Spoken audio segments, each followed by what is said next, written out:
Your Excellency, the chairman of this occasion, former President Dr. Goodluck Ebele Jonathan, Your Excellency, the Vice President of the Federal Republic of Nigeria, Senator Kashim Shettima, I now understand that there is advantage in adopting the usual practice of I stand by the existing protocol, because as I survey the room, there are far too many distinguished and excellent people around for me to omit anyone. So I greet you all. And I bring you the glad tidings that, in fact, tomorrow is the 12th of June.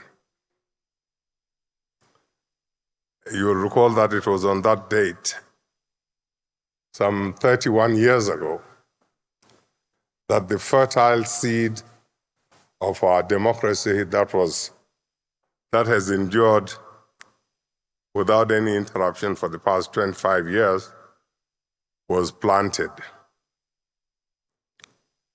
It is right and proper that we memorialize the legacy of the events of that date, such as setting it aside as our Democracy Day, as we are doing today.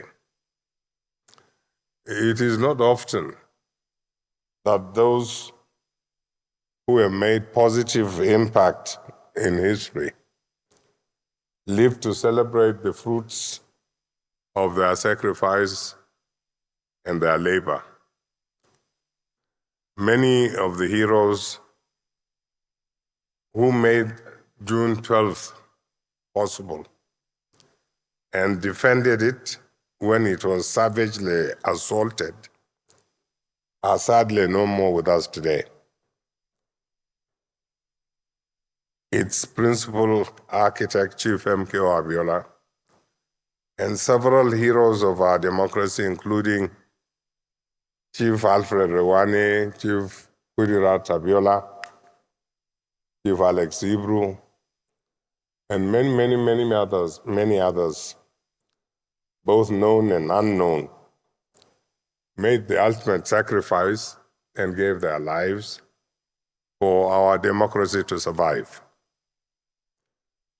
Many went underground, with some like Chief Frank Kokori and many others being eventually hunted down and incarcerated. Again, many were driven into exile abroad to continue the struggle for democracy in Nigeria, and after victory to return and ensure its sustenance. We have the heavy duty to make sure that the sacrifices and the labor of these our heroes are not in vain. Indeed, it is a source of joy and satisfaction that for the second time, it is under the leadership of one of such heroes, President Bola Ahmed Tinubu, that Nigeria is marking June 12th as democracy. Life is full of ironies. I'm honored and grateful to the organizers of this lecture for inviting me to make some remarks here today. As indicated in the program and as narrated by the SJF, the keynote address will be delivered by His Excellency, the Right Honorable Aminu Bello Masari.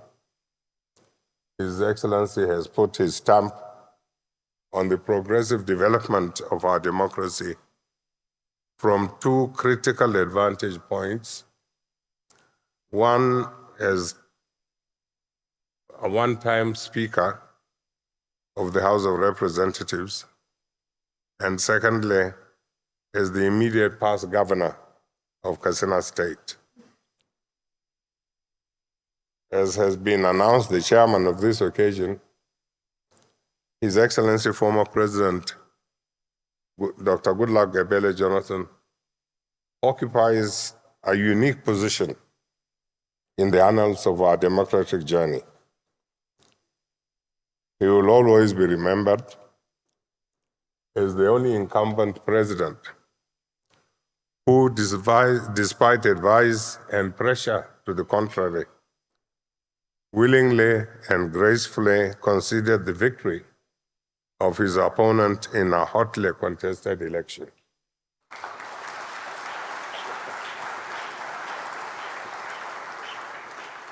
He continues to be deservedly celebrated at home, as we have witnessed all day this morning, and abroad, as one of the contemporary heroes of democracy. Finally, we hope that the special guest of honor today and the representative of His Excellency the President, who is a living embodiment and a true defender and practitioner of democracy, will of course give us his perspectives when he makes his closing remarks. I believe that it is from these gentlemen, far more than from me, that you and indeed the entire nation wants to hear. I will therefore avoid the temptation and the pitfall into which many first speakers fall on occasions such as this, when they may anticipate those speakers who follow, thus taking the wind out of their sail. My remarks will thus be short, highlighting only a few germane points. First off, let us remind ourselves why democracy is so important. It is the only system of governance that derives its legitimacy directly from us, we the people, through our consent, freely given through periodic, free and fair elections, transparent elections. Over the last 25 years, we have held seven general elections, producing 5 presidents, 2 of whom completed their 2-term tenures. While we admit to a wide gap between theory and practice,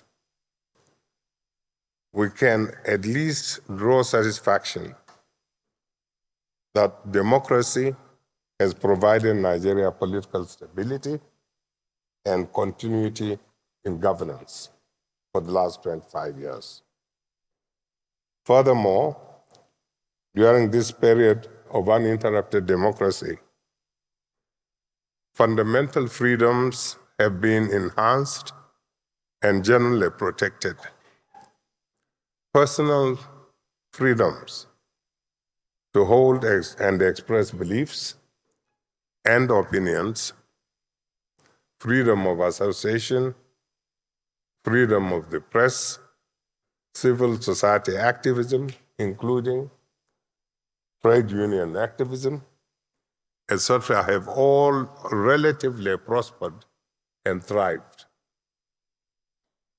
Similarly, advancement of the rule of law and strengthening the democratic institutions of such as INEC, the judiciary, and the police have been ongoing work in progress.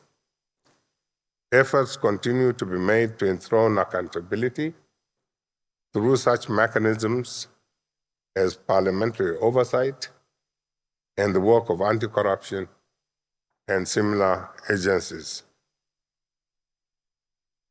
There is work to be done, but the beginnings have been made. So government, by the consent of the people, civil liberties and personal freedoms, the rule of law, strong institutions, and accountability are indeed some of the strong pillars on which democracy rests. You might ask whether we have succeeded in entrenching these pillars in the last 25 years. And of course, the straightforward answer is no. Building and sustaining strong democracies is a lifelong endeavor for any nation. It is always work in progress. Even older democracies, as shown by the just concluded European Parliament elections in Europe, and such as in the United States, which has been practicing democracy for the last 250 years, they are still grappling with the challenges of perfecting their democracies. You will thus see why, if I say that relatively speaking, and given our young democratic life of only 25 years, and our very wide national diversity, you will see why I would say that we're not really doing badly after all. The final point which I would like to touch upon is the need for us to make a distinction between democracy as a system and governance as a process. Winston Churchill was stated to have said something to the effect that democracy produces an imperfect form of government, but no better alternative has yet been invented. Here in Nigeria, we have come to the conclusion that the worst civilian government is better than the best military regime. Both these sentiments reflect the general frustration at the failure of democratic governments to always deliver expected services in a timely and tidy fashion. Democratic governance is not easy.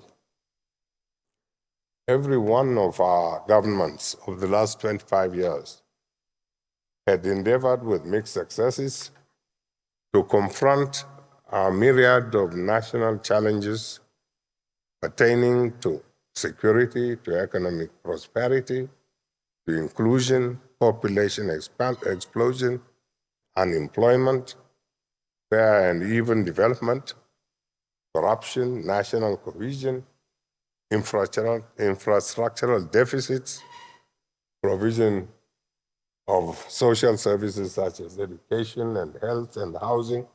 The list goes on. These challenges from independence to date persist, and they will continue to persist because these are the routine preoccupations of government. They are the continuing challenges of governance, not that of democracy as a system.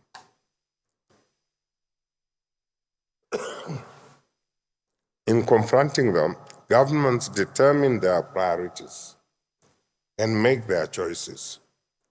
We can have robust debates about these choices and priorities. But can we not do that in a civil and mutually respectful manner? Demonization and vilification never solve any problem. They are only weapons to which those who run out of argument resort. We must never forget that The beauty of democracy is that the people always have the opportunity to deliver their verdict on their government's performance at the next election cycle. Until then, everyone's patriotic duty is to be patient and extend the maximum cooperation possible so that as a nation, we succeed together. For our government's success is our collective success. I'm confident that with all hands on deck, the attainment of Nigeria's goals of a united, prosperous, and democratic nation can be assured. Thank you very much. Yeah. Thank you.